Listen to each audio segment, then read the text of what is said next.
Hello and Happy New Year, and welcome to our first report of 2012. I'm Art Fennell. We actually begin this new year with a look back at the year just passed. 2011 is in the books now, and wow, what a year it was from a news perspective. It was the kind of year that really gave us plenty to report about. And so today, let's talk about 2011, the year in review. Now, there were some huge stories, some that we knew were coming, and then others, well, ones we simply had no clue. We call those breaking news. And boy, do we remember when this story broke. In the early morning hours of May 2nd, 2011, a nearly decade-long search for the world's most wanted terrorist came to an end. The United States has conducted an operation that killed Osama bin Laden, the leader of al-Qaeda, and a terrorist who's responsible for the murder of thousands of innocent men, women, and children. It was a raid years in the making. The CIA identified a trusted bin Laden courier in 2007. It wasn't until late 2010 when U.S. authorities finally honed in on the highly fortified compound where the courier lived, in Abbottabad, Pakistan. The city is about a 2-hour drive from the country's capital. President Obama ordered the operation on May 1st without concrete evidence that bin Laden would actually be in the compound. The president had to evaluate the strength of that information and then made what I believe was one of the most gutsiest calls of any president in recent memory. A team of U.S. Navy SEALs flew in from a base in Afghanistan. They killed 5 people in the compound, including bin Laden. The terrorist leader was unarmed, but the SEALs had authority to kill him when he didn't surrender. The White House monitored the raid in real time. This photo, capturing a tense moment, became the iconic image of the operation. Just 38 minutes after landing in Abbottabad, the SEALs left, carrying bin Laden's body along with computers, videos, and documents, the single largest collection of terrorist materials ever seized. DNA tests were conducted on the body to confirm bin Laden's identity before he was buried at sea. But for many around the world, the DNA was not enough. They wanted to see a picture of bin Laden's corpse. The White House ultimately decided not to release any photos.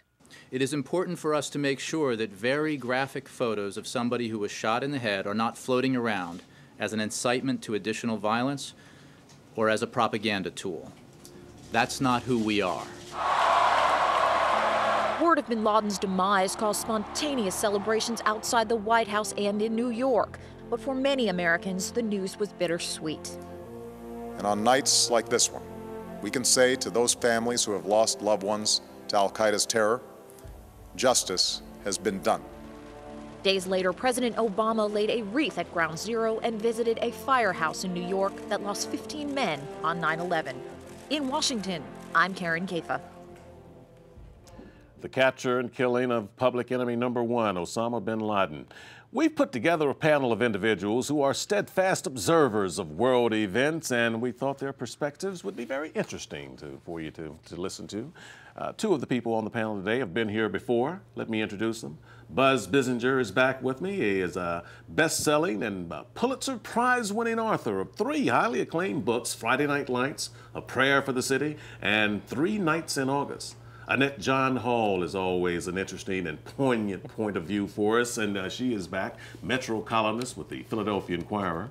And making his debut on the report is Eric Cortes. Eric is the marketing and promotions coordinator for Telemundo Philadelphia, and he's also a writer and was named one of the Delaware Valley's most influential Latinos. Welcome to each of you, and Happy New Year. Same to you. Happy New Year. I guess it's good to be seen in the new year. You're looking very dapper for the new year. Well, thank you. It certainly beats the alternative of not being seen, that's for sure. Still vertical, as my mother would say. Still vertical. Well, we want to look back, man. 2011 was certainly, and as I said, an interesting year. So many news stories that were, in my opinion, every year has its fair share of great news stories, but 2011 really had some ones that were literally earth-shaking. Literally. I want to begin by showing you there are several top 10 lists out there that various organizations put out. We have the one from the Associated Press, which is a highly respected news organization, as we all know. And they ranked what they consider to be the top 10 stories of the year. I'm going to go through this list, and then I want to get you each to react to each of these, and we'll go through them. Okay? The top 10 list, according to AP, top 10 stories of 2011. Number 10 on the list was Gabrielle Giffords shot, which was a huge story. We all certainly know and remember when that story happened. Number 9 on the list is Occupy Wall Street protests. Number 8, the fiscal showdowns in Congress.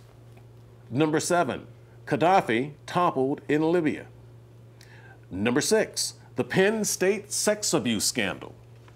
Number 5, the U.S. economy. Number 4, the EU fiscal crisis.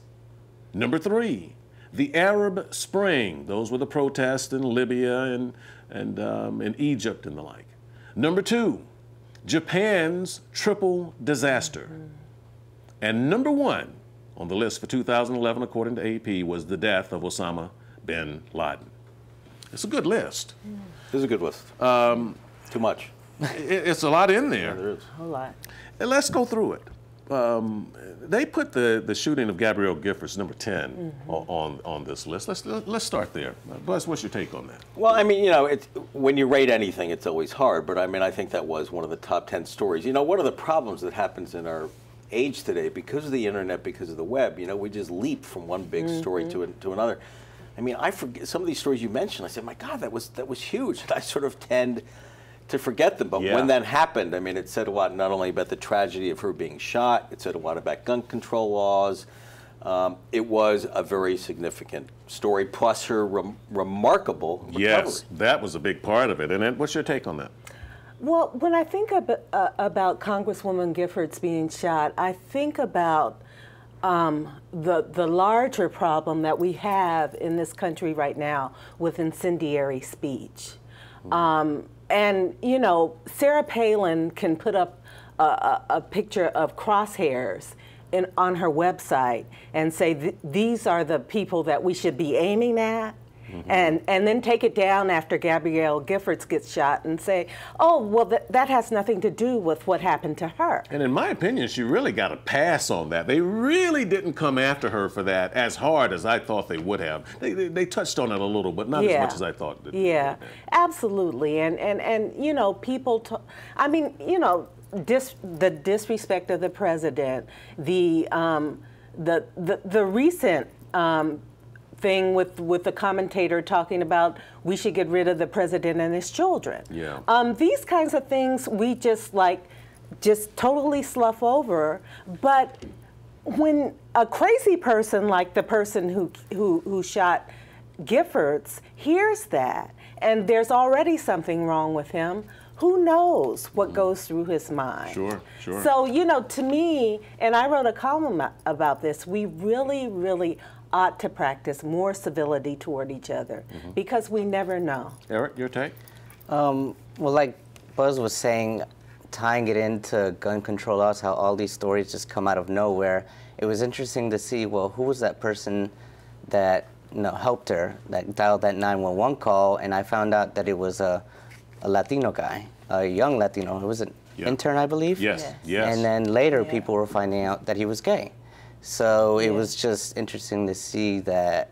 Did that the fact that he was gay, did that get in the way? He was I know the president acknowledged him during the State of the Union address, and he received some very high accolades for his heroism, and he should have gotten that. What he did was remarkable. Yeah, of course, to him, the media will pay attention to the fact that he was Latino and he was gay, but I think in his remarks, or even to anyone who is Latino or gay, doesn't want that to be an issue at all. Sure, shouldn't have been, had no place in that story, and I absolutely agree with you.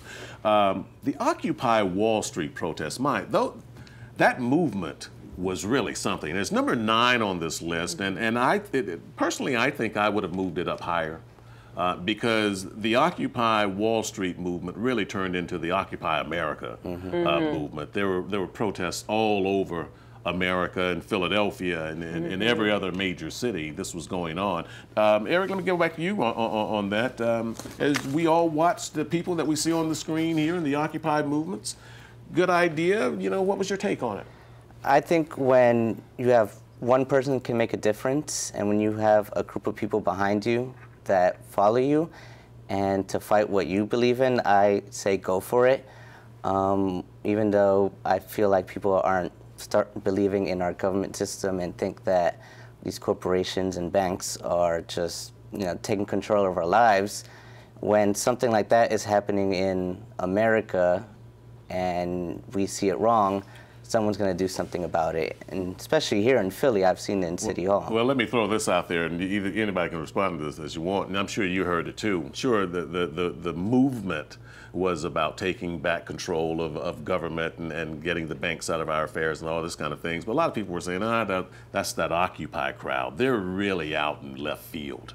These are individuals who aren't really like us. Wait, did you hear any of that?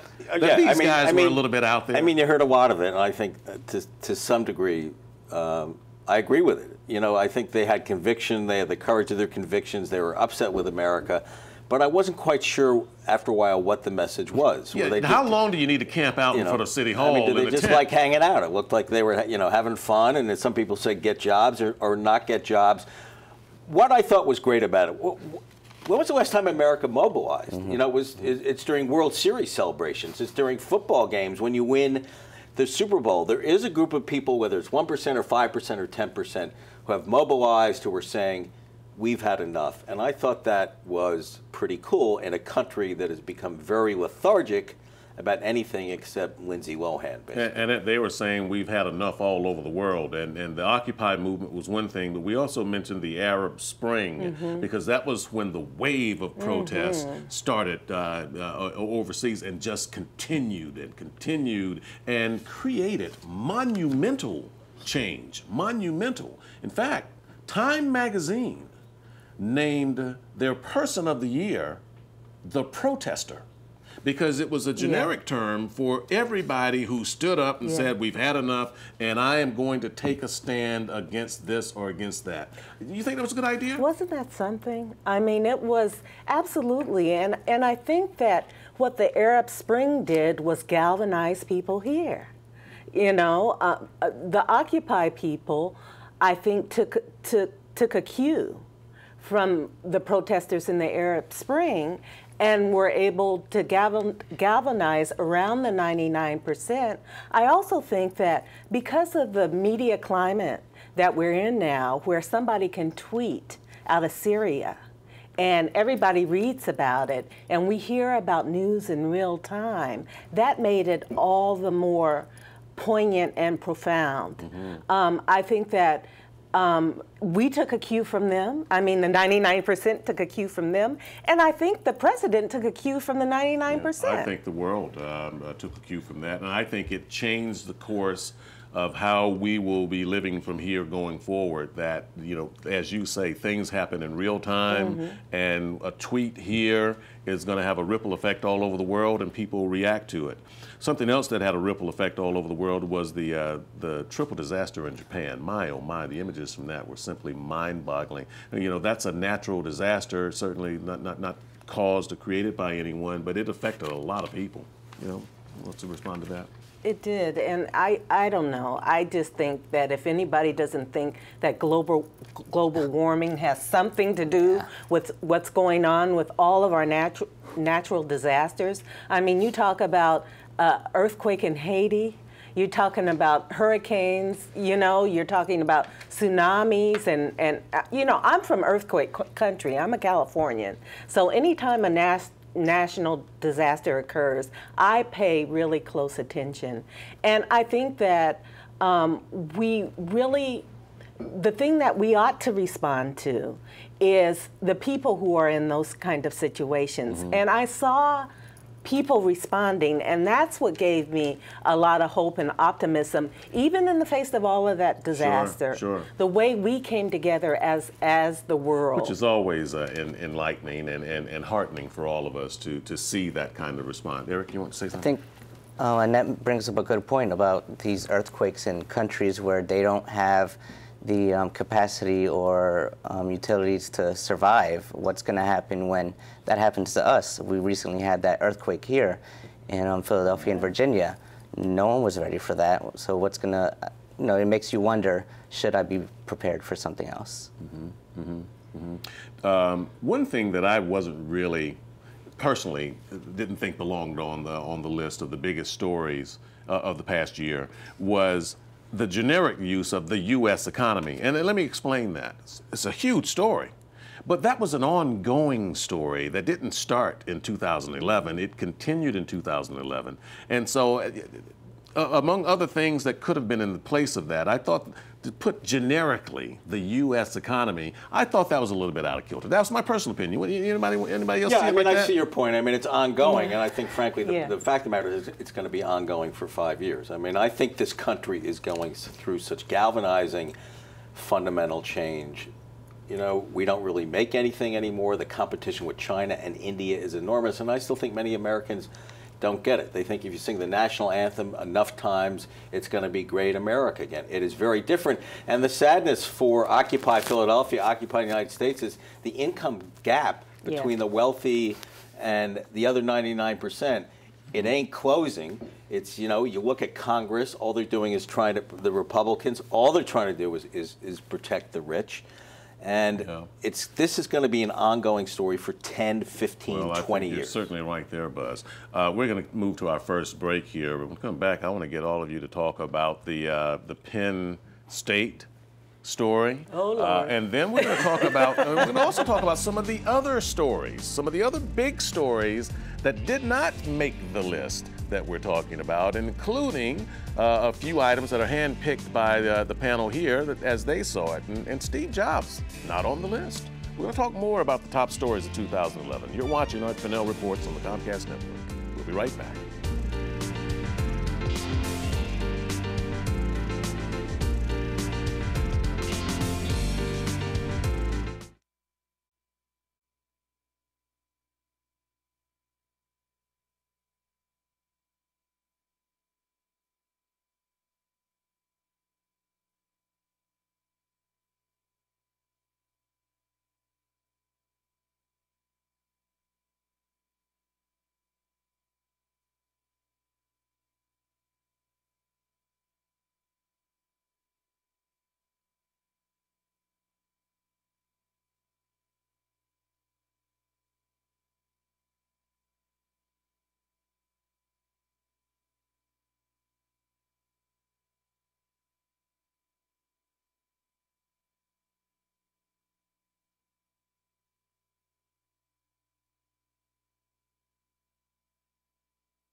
Welcome back to Fennell Reports as we are in the new year talking about the past year, 2011, the busy news year that it was. And joining me here on the report, people who are giving their opinion on the headlines that happened in the past year. Author Buzz Bissinger is here. Annette John Hall, Metro columnist for the Philadelphia Inquirer, is here, and Eric Cortes, Marketing and Promotions Coordinator for Telemundo Philadelphia, also here with me today. We've been going through this list. Number one on the list, in my opinion, I think the AP got it right.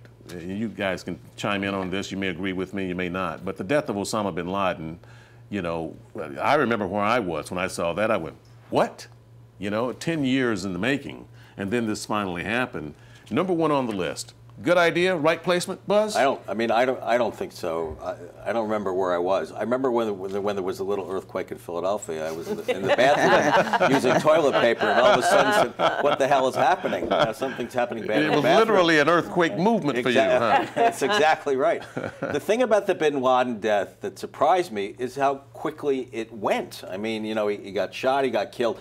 I thought the story would be enormous and would be linger, and I don't think anything lingers that much. But I could name two stories that I thought should be higher on the list. Okay, well, hold. Are they on the list at all? One's on the list, one is not. Okay, give me the one that's on the list, because I want you to save the other. I think Sandusky and Penn State, which to me is a story that goes far beyond sports. All right, we're going to get to that in just a minute. Let's finish dealing with bin Laden first. Annette and Eric, what are your thoughts on that? I agree with Buzz. I think I actually was going to use the bin Laden story as a story that tended to get overlooked. Yeah, I was shocked it did get to see that it was number one on the list. Not on everyone's list, but on the AP list it was. I agreed with it. I don't know. I mean, I like the time, the year of the protester, particularly the Arab Spring, because those people risked lives, everything to fundamentally change. I just hope there's an Arab fall.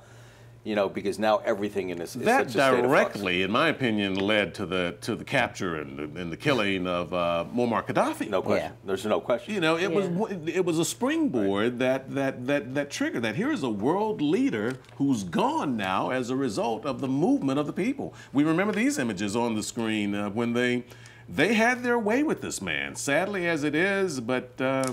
You know, these were Gaddafi's last moments alive. Eric, when you watch these images, I'm looking at your reaction. What are you thinking? I mean, it's the same with any kind of Occupy. You know, you're trying to get rid of someone in power that you don't like. You know, he's dead now. We're all happy. And going back to Osama, you know, I think it's ironic that it happened in the 10th anniversary. It sounds a little too planned to me, but I do think... I've heard that, too. I do think that the Wall Street Occupy America should have been number one. And just getting back to the Osama bin Laden death, I mean, you would think that the way they went in there, you know, with the special ops and the bold and brazen way that they came in, and I mean, you would think that would unify the country, considering that he was public enemy number one and he killed all our citizens. But it just deteriorated into partisan politics. Actually, it was the opposite. It made you look at other people differently. There were constant stories that I really resented, saying, who was the collateral damage? Who got killed? Who didn't? Did they do the right thing? Did they do the wrong thing? Let me just ask one question about that. Was it a good idea not to show the picture of his corpse to confirm his death, or did you care at all about that? I think that was the right idea, because I think it would have inflamed tens of millions of people. It would have been people's Facebook page. We'll leave it there. Let me get to the Jerry Sandusky and the Penn State story. My oh my! And Buzz, you said you thought that should have been number one. This was a huge story, still is. You know, what happened with Sandusky there, because it really opened a lot of doors to a lot of things going on that people didn't know about. Don't you agree? Oh, yeah, tons of doors. Absolutely. I mean, tons of doors. I mean, to me, I'm very close to it. I've written about it. I've talked about the impact of sports on academics for 20 years, which I think is a very destructive impact. I mean, Sandusky, you have his alleged actions of a sexual predator. You have the fact that he, at least from what we've been told and heard and read in public documents, you have white men in powers of enormous authority basically aiding and abetting a sexual predator. You have Joe Paterno, who's supposed to be the symbol of everything that's right with sports, doing nothing, really doing nothing. The minute he heard from that eyewitness, Mike McQuarrie, about what was done to that 10-year-old victim, alleged anal intercourse, he should have said, you know what, Mike, if you're scared, we're going to the police. And it depends on all what damage happens. control. Depends on what happens with that story.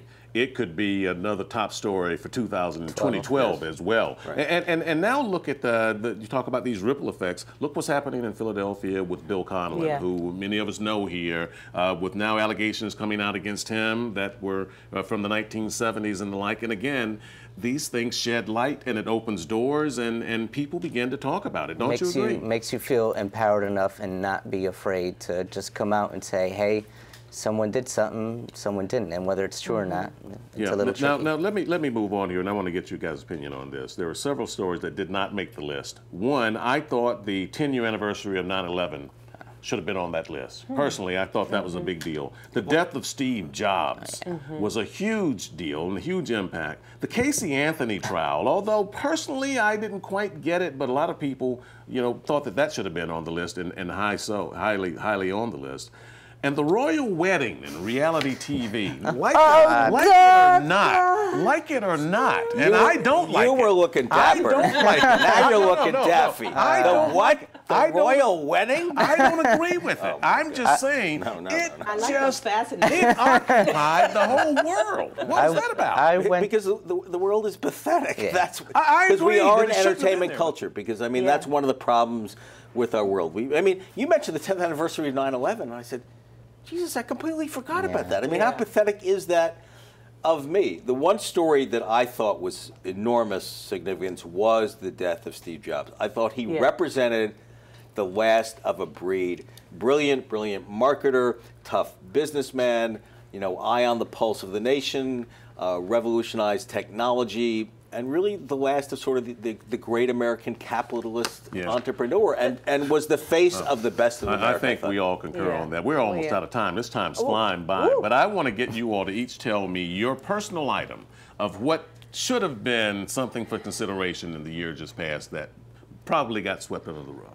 Eric, you can go first. Mine just it goes local and then national. I'm a big fan of little people doing good things, and just outside of Pennsylvania in Reading, just outside of Philly, Reading, Pennsylvania, the first Latino student was named the valedictorian in his high school. And to him, like we were talking about before, he did not want to be, about race, and that leads into the DREAM Act.